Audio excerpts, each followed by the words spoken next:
पदबंध। और हम संज्ञा पदबंध आपको पहले पढ़ा चुके हैं।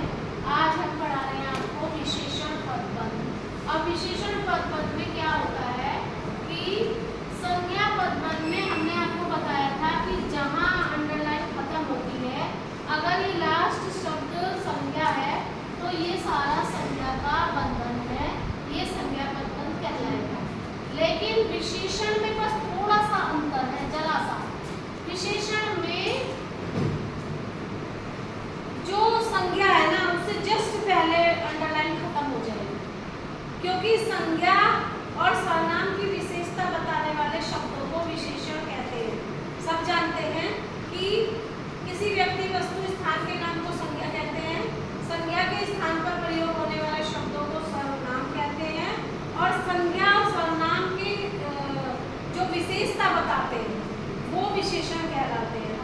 तो हमें देखना है कि यहाँ या तो संज्ञा होनी चाहिए या सर्वनाम होना चाहिए लास्ट में, और उससे पहले, जस्ट उससे पहले अंडरलाइन खत्म होनी चाहिए। आपको ध्यान रखनी है ये बात कि पीछे जो लास्ट वाला वर्ड है वो तो संज्ञा हो या सर्वनाम हो, और उससे जस्ट पहले आपकी अंडरलाइन खत्म हुई हो। तो ये इस लड़के की विशेषता है। लड़का कैसा है? घर से भागा हुआ है ना, लड़का आज वापस लौटा है, ये भी बोल सकते हैं हम। लेकिन इसका बंधन है घर से भागा हुआ, और ये क्योंकि इसका विशेषण है तो अगर आपकी अंडरलाइन यहाँ तक आती है तो ये बन जाता है संज्ञा पदबंध। लेकिन अगर ये लाइन संज्ञा से जस्ट पहले, संज्ञा से या सर्वनाम से जस्ट पहले खत्म होती है तो ये विशेषण पदबंध होगा। ये दोनों विशेषण पदबंध हैं, विशेषण पदबंध है।